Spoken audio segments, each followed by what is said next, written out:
ಈಗ ಅಮ್ಮ ಆಗೋದು ಅನ್ನುವಂಥದ್ದು ಒಂದು ದೊಡ್ಡ ಲರ್ನಿಂಗ್ ಪ್ರೋಸೆಸ್. ಈ ಲರ್ನಿಂಗ್ ಪ್ರೋಸೆಸ್ಸಲ್ಲಿ ನಿಮ್ಮ ಬಿಗ್ಗೆಸ್ಟ್ ಲರ್ನಿಂಗ್ ಏನು ಅಂತ, ಏನು ಕಲ್ತ್ರಿ ಅಂತ? ಹಾಗೆ ಜಂಬ ಹೊಡಿಬೋದು, ಅಹಂಕಾರ ತೋರಿಸ್ಬೋದು, ಎಲ್ಲ ಮಾಡ್ಬೋದು. ಆ ಜಂಬ ಅಹಂಕಾರ ಎಲ್ಲ ನನ್ನ ತಾಯಿಯಾದಾಗ ಅದು ಯಾವುದೂ ಕೆಲ್ಸಕ್ಕೆ ಬರಲ್ಲ, ಅದು ಯಾವುದೂ.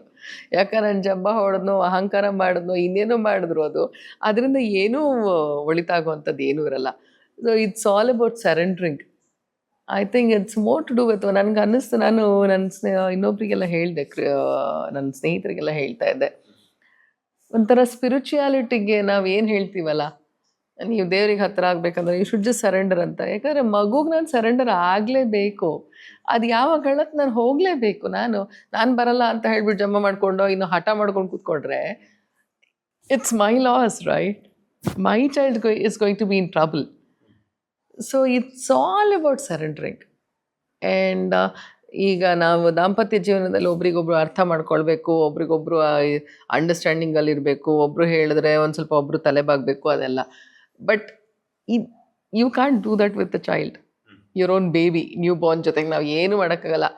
ಅದು ಅಳ್ತಿದೆ ಹಾಲ್ಬೇಕು ಅಂತ ಹೇಳಿದ್ರೆ ರಾತ್ರಿ 2 ಗಂಟೆಗೆ ಆದರೆ 2 ಗಂಟೆ ಕುಡಿಸ್ಬೇಕು. 3 ಗಂಟೆ ನನಗೆ ಇವಾಗ ನಿದ್ದೆ ಬರ್ತಿದೆ ನನಗಾಗಲ್ಲ ಅಂತ ಕೂತ್ಕೊಂಡ್ರೆ ಅಂದರೆ ಒಂಥರ ಇಟ್ಸ್ ಇನ್ಹ್ಯೂಮನ್ ಅಷ್ಟೆ.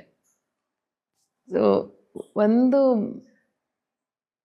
ಮಾನವೀಯತೆಯ ಒಂದು ಪೂರ್ತಿಯಾದಂಥ ಒಂದು ಇದನ್ನು ನಾವು ಬದುಕಬೇಕು ಅಂತ ಅಥವಾ ಬದುಕಿದೀವಿ ಅಂತ ಹೇಳಿದ್ರೆ I think once your a mother. ಯಾಕಂದರೆ ಅಲ್ಲಿ ಯಾವುದೂ ನೋಡೋಕ್ಕಾಗಲ್ಲ. ನಿಮ್ಮ ಜೊತೆನೋ ನಾನು ಜಗಳ ಆಡಿಬಿಟ್ಟು ನಾನು ಅದ್ರ ಜೊತೆ ಸಿಟ್ಟು ತೋರ್ಸೋಕ್ಕಾಗತ್ತಾ? ಆಗಲ್ಲ.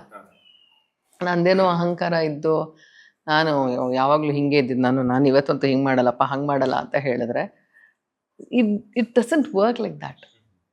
So it's all about a baby. ಆಗ ಇಟ್ಸ್ ಜಸ್ಟ್ ಅಬೌಟ್ ಸರೆಂಡ್ರಿಂಗ್ ಅಷ್ಟೆ.